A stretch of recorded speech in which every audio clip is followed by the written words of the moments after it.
Olá pessoal, a paz do Senhor. Hoje nós vamos estar trabalhando com mais um vídeo. Nessa oportunidade nós vamos falar sobre a Epístola aos Romanos. Estamos entrando agora numa nova fase que iremos trabalhar até o finalzinho, pertinho aí do finalzinho, vamos trabalhar com as epístolas, né? O último livro mesmo, que é o de Apocalipse, que é um gênero exclusivo. Mas o gênero que nós iremos trabalhar agora é o gênero de epístola, de cartas. Vocês vão perceber que existe uma certa mudança na forma de abordar algumas questões. Nós temos a epístola que inicia uma epístola aos Romanos.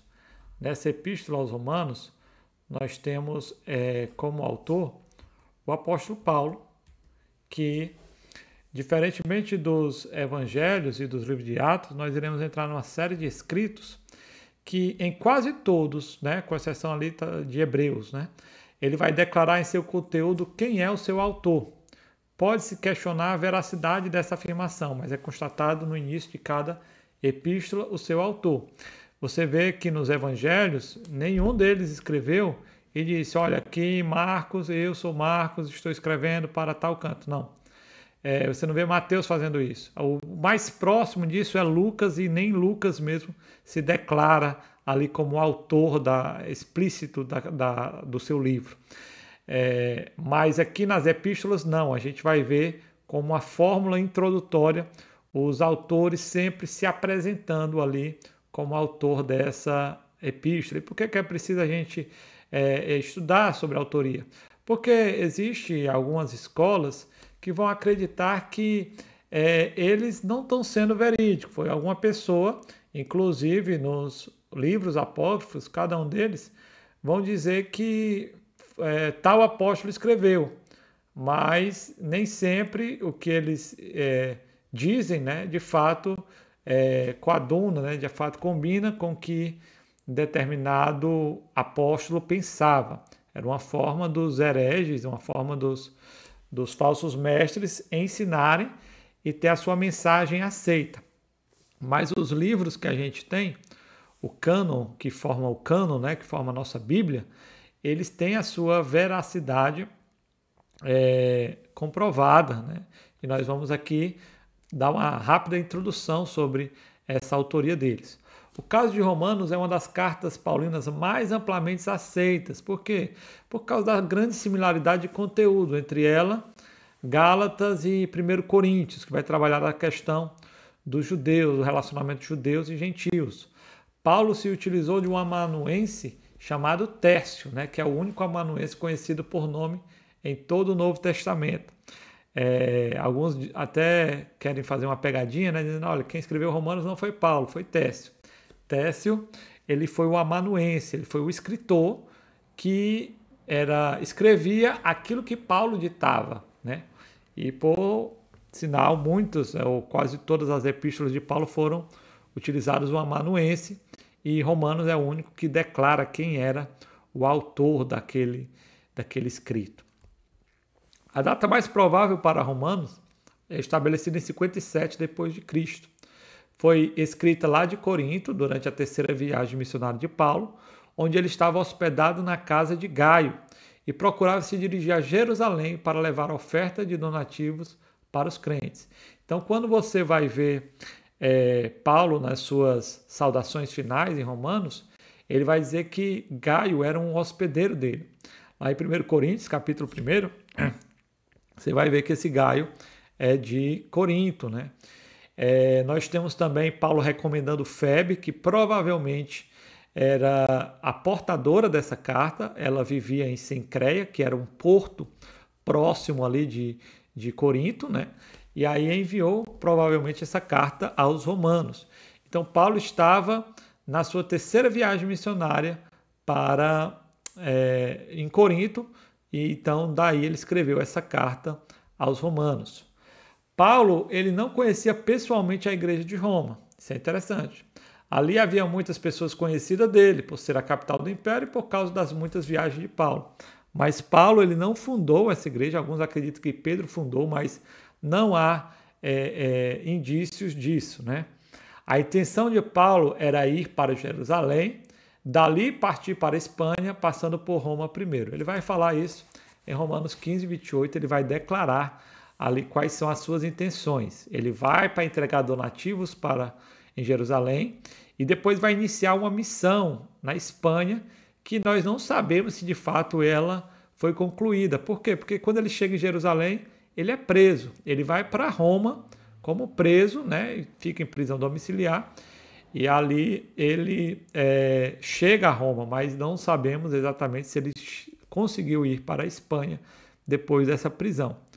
Provavelmente essa igreja ela foi formada por judeus convertidos ao cristianismo no dia de Pentecostes, mas ao longo do tempo foi se formando uma comunidade mista de gentios e judeus. Então, essa igreja provavelmente ela foi formada por essas pessoas. No dia de Pentecostes nós vamos ver que tem ali romanos, pessoas lá que eram de Roma. E os judeus eles estavam espalhados por todo o Império Romano. E, inclusive, na própria capital, estima-se que tinha de 30 a 50 mil judeus naquela cidade. E muitos desses judeus foram ali a porta de entrada para o cristianismo.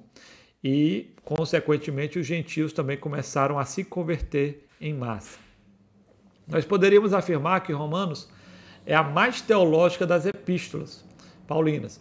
Nos capítulos 1 a 11, Paulo vai explicar o Evangelho, e nos capítulos subsequentes, do 12 ao 16, ele convoca os seus leitores à reconciliação entre gentios e judeus e ao serviço mútuo.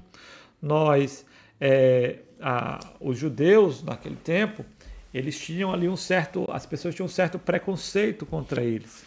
E inclusive, teve um momento que eles tiveram que ser expulsos de Roma, né?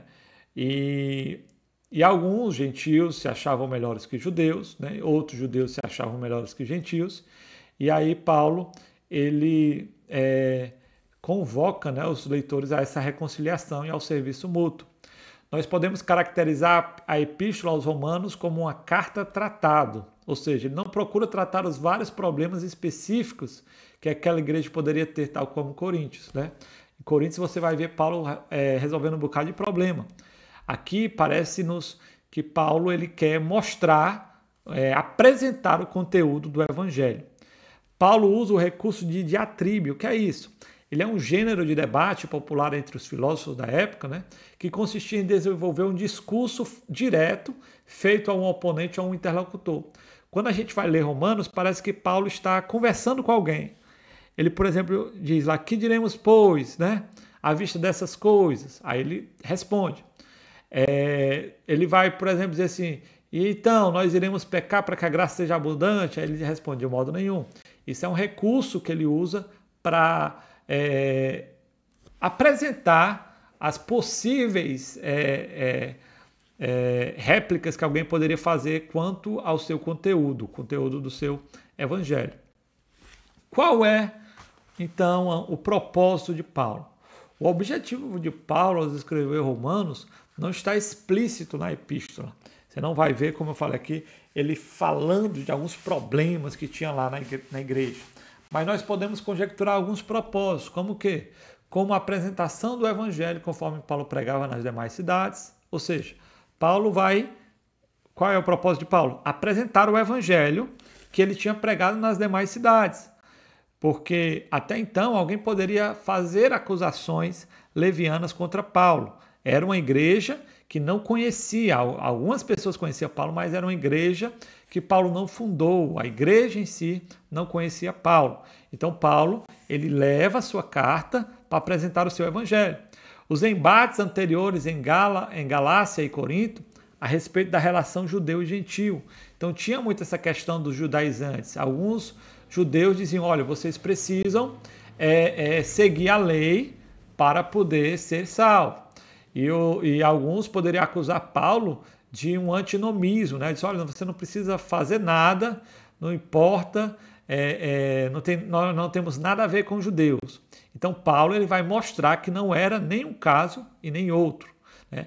A necessidade de conseguir uma base para o trabalho na Espanha. Você vê que a intenção de Paulo era ir para a Espanha. E Roma, por ter muitos cristãos lá, apesar de Paulo não ter fundado aquela igreja, havia muitos cristãos naquele lugar, então seria a base perfeita para que Paulo formasse para que ele pudesse alcançar ali a Espanha, né?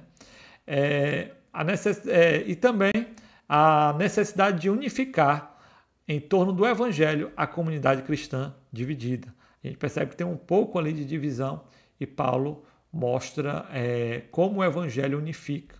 Como poderíamos resumir em uma só frase a epístola aos Romanos? Que o evangelho é salvação do judeu e do grego. Aqui nós temos arrancamos essa frase de Romanos 1,16. Não me envergonho do evangelho, porque é poder de Deus para a salvação, tanto do judeu, primeiramente do judeu, quanto do grego. Paulo queria expor aos romanos seu entendimento a respeito do evangelho e prepará-los para a sua futura visita quando estivesse a caminho da Espanha. Então nós vemos aqui que essa epístola ela traz profundos esclarecimentos para nós em relação ao evangelho. Como nós falamos, é a carta ou a epístola que é mais profunda teologicamente, que expõe com mais conteúdo, né? Tanto de profundidade quanto de conteúdo. Ela traz aqui ensinamentos valiosos para o evangelho. Que Deus abençoe a sua vida em nome de Jesus.